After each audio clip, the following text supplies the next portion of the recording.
But I thought the most interesting thing from today's games was the Eagles doing something probably 2 games too late, but it still might be okay. Like, it might still help them because the NFC East is so bad, even though the Giants' win was big. But finally putting Jalen Hurts in the game and letting him play quarterback has given the Eagles an average to potentially above average quarterback that they just simply have not had so far. Let's pump the brakes, okay? Like, oh, you're going to pump the brakes on Jalen Hurts being better than Carson Wentz? No, not that. I'm just saying there have been many a backup quarterback who have come off the bench and have lit a spark into their team, and who, with a week's worth of preparation, like. But he's not a backup quarterback. He's a rookie that was picked in the top 2 rounds of the draft. Tarvaris Jackson once came off the bench and led touchdown drives for Minnesota, and then when he started the game, he was trash. We've seen this a number of times. Okay, so you think Jalen Hurts is trash? I'm not saying he's trash. What I'm saying is, if Philadelphia fans all of a sudden think they're a contender, I would pump the brakes. A contender for the Super Bowl? Absolutely not. No, a contender for that division, dude. Like the Giants.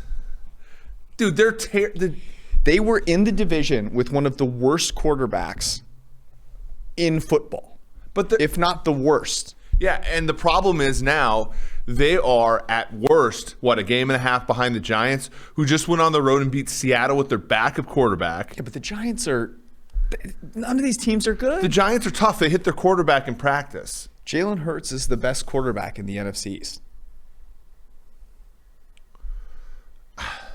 I mean, okay, but what is that? Alex Smith's the best quarterback in the NFC East. The problem is we do this all the time. The backup quarterback comes – there's 2 types of backup quarterbacks. I don't know, but don't call him the backup quarterback. He's a rookie. That's but finally he is, coming. though. Like I said, there's 2 types of backup quarterbacks. You're talking about backup quarterbacks. You're getting in my way here. There are 2 types of backup quarterbacks. There's Colt McCoy. There's Sean Hill. There's guy comes off the bench when a game's won, and you just basically got to get the fucking car back on the road and drive it to a win if you're ahead, and basically don't lose by 30 if you're behind. Then there are guys who have some promise. Jalen Hurts is a guy that has some promise. When Michael Vick was backing up Donovan McNabb, that's a guy that has some promise. Those are intriguing players. The problem is we've seen Mike Glennon is in that Colt McCoy section. There's nothing exciting about Glennon. Ryan Finley is in that Glennon situation.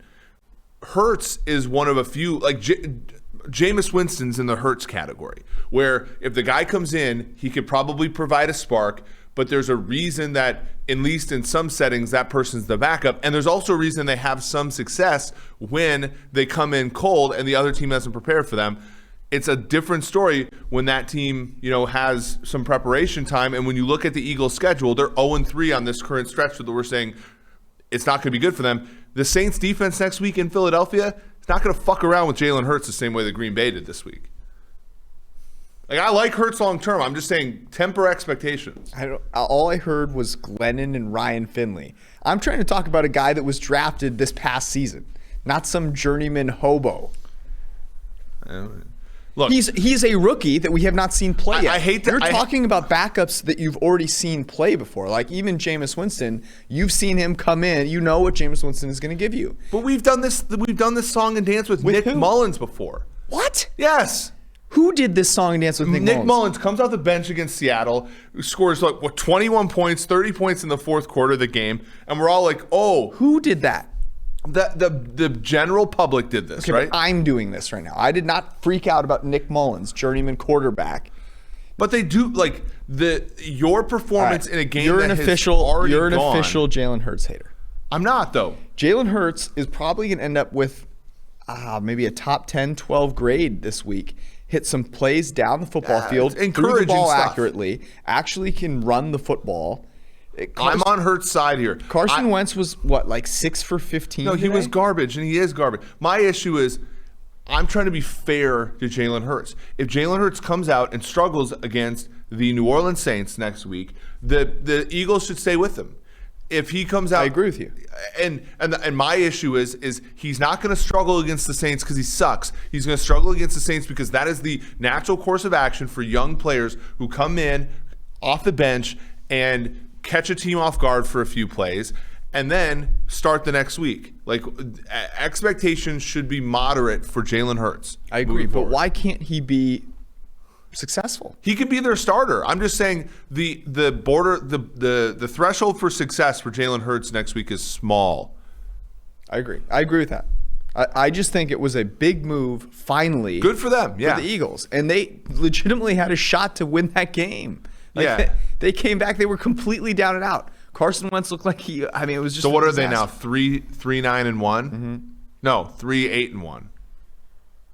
Yes. So then next week's 3-9-1 basically. You don't expect Philly, even if Taysom Hill's playing. He is playing. Yeah, he might be playing Taysom Hill. Yeah, and then at Cardinals, that should be a nice one for the Cardinals. Then at Cowboys, and then home to Washington.